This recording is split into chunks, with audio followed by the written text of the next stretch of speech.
before I had came to Rise, I was moved here from Maryland and was looking for like a place to call a church family. So did the standard hunt around for a place to go check out. I'd go to a different church every weekend or so.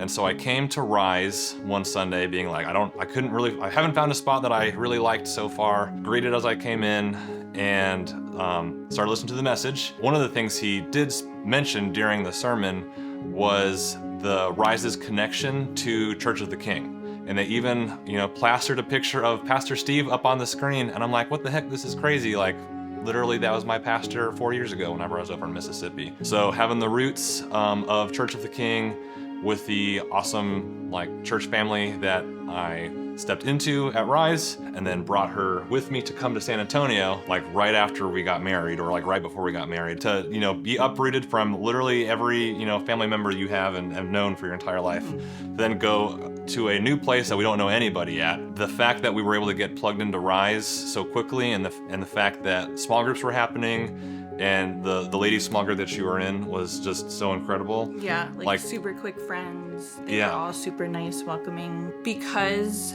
I think Rise cultivates this culture of you're not just a member of the church, but you're a family member. It honestly, my first day showing up, it felt like I was that boyfriend's bringing girlfriend to meet the family. Everybody knew you already. Everyone knew me already. They're like, oh, we've heard so much about you. You're real. You're here. We're so glad you're here. So when I was in Colorado attending church in college, the church I was at began a giving campaign. When I first heard it, I was plugged in, really excited about being a member of this community, of this family. And so for me, it was really exciting to hear about opportunities to get plugged in and seeing what could be by committing and going full send into the campaign. I was in college at the time, and college students are certainly not known for their extravagant wealth. And so when it came time for the giving campaign to get launched, I was really excited because of the vision that got painted and what could potentially be a part of by contributing the resources that I had. I had some money that I could give, so I was tithing regularly, but tried to scrounge together what I could to go a little bit beyond that. And now, fast forward, even when I was there towards the end of it, it was really starting to see what Red Rocks is doing and seeing how they were really starting to take off. It was really cool for me because I gave so much of what I could during that first giving campaign that I was there for. I was a part of that Red Rocks story to create, help create it what it is now, and help move it in that direction. I know what faithful giving can do. I know what, giving of yourself and your time can really do. And it's not even our money that does anything. I think it's the sacrifices that we make, God kind of just supercharges and does even more than we could ever have thought we could do. There's a faith piece in that. Every time, Rise plays a Red Rocks song, I think back to that period of time where, I was up in my volunteer hours. I was given as much as I could to help sow those seeds into the ground. And now, I can move to a totally different state and still be a part of what Red Rocks is doing.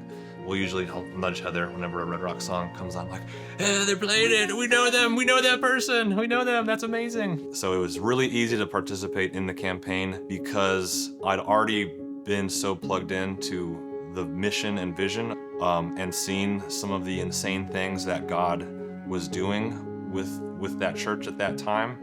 There were certainly challenging moments throughout, long nights talking to students or early mornings doing setup. It was, it was a privilege to be a part of the whole experience. And so it was just all right, this is the next thing. Let's go. It's time to go. I think I'm most excited, honestly, to just see what the next big steps are, because we showed up when we were back in the Broke Mill. And so that was its own fun. And then when we got to move to the big building, that was its own fun. And even with serving in youth, we've seen so much growth and change in that. And so each transition period, you kind of forget all of the hard parts of it and be oh, remember when? But now it's gonna get even so much better. I think I'm excited just to see what is next, because I think it's gonna be I know it's going to be bigger than anything that I'm expecting. Really excited to see what God has in store, what the faith of Rise can do when we partner with God in something like this. I've been a part of a couple of giving campaigns now, and every single time, like, God has been moving in the community, and then God was a part of the whole giving campaign, totally unexpected, like, knocks your socks off. Like, I can't believe we get to do this territory when we get to the other side. And so that's what I'm really excited about, is being on that side of it when we're in that period of time where we're like, what the heck? This is absolutely insane.